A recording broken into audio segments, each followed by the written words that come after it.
So how did you become Michael Caine's minder? It was through a police contact, actually. I was a policeman in London for many years, and I left the police in 2014, and I was an operations manager for a company, and then was made redundant from that, unfortunately.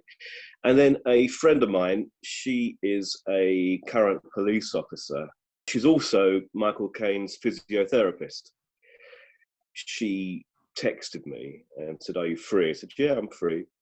And then they FaceTimed me the next day, and then the following Saturday I was driving to their house to start my job with them. And what kind of tasks did you do? I did everything. I was his driver, I was his minder, bodyguard, guard on the left in the interim between me receiving the interview and starting that week.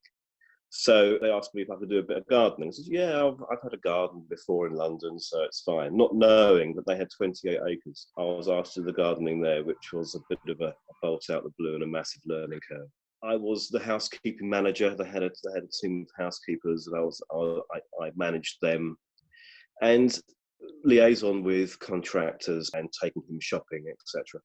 Because he loves going out and shopping. So what's Michael Caine like? He's a lovely man, actually, a real Londoner, very down to earth. I don't think he realizes how famous and how successful he is, because he's just like anyone else.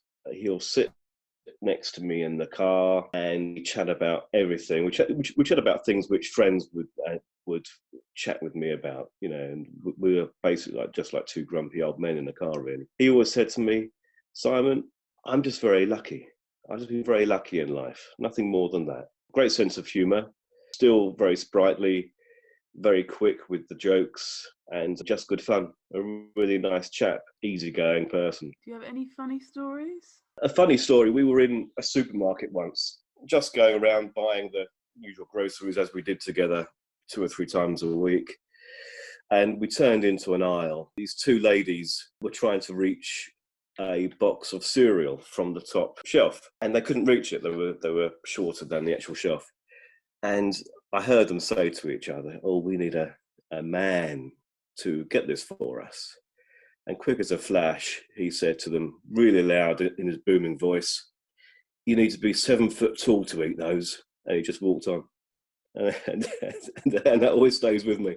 And the two ladies didn't turn round, they just smiled and laughed, but didn't realise who said it. He is 6'2", Michael Caine. Yeah, he's quite tall. Michael Caine was advertising his new book, and we went to the One Show, which is obviously a live broadcast on BBC One. And he was talking about his book. Baker asked him the worst film that he ever made. He said it was called The Swarm, which is about bees attacking humans. I knew exactly what he was going to say because I've heard him tell the story before. So I was speaking to a friend of mine who was the publisher. I said, he's going to swear in a minute on live TV. He was wearing a white shirt or a white t-shirt. He was getting these little black specks on his shirt. So he was explaining to Matt Baker in the interview. He said, "Oh yeah, I've got all these black specks on my t-shirt." And then I realised the bees were shitting on me. And suddenly it all went funny. Matt Baker, "Oh, I'm sorry, it's a swear word on live TV. We do apologise for that." He kept on carrying on talking about it. When I was driving him home, I said, "You know you swore." He says, "Oh yeah, but it's not live. They can edit it out." I said, "It is live." Then that evening I Googled it and it said, "Yeah, Michael Caine swore on live TV." That was quite amusing. Have you met any other celebrities? Yeah, one of the premieres we went to was for the film he made a couple of years ago called King of Thieves. My brief was actually just to drive him there, sit in the car, wait for the film to finish, then take him for the after party. I was quite happy with that. But luckily, he said to me when we got there, he said, "Speak to security and she'll be able to get you in to watch the film." Walked through, and then I was sitting next to Ray Winston, who was also in the film.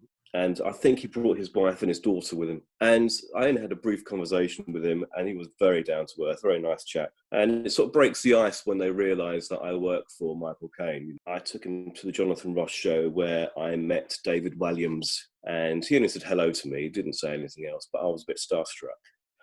And then I realised, well, I work for an international Hollywood actor, and I'm starstruck by David Williams, purely because my daughter reads all his books, I think.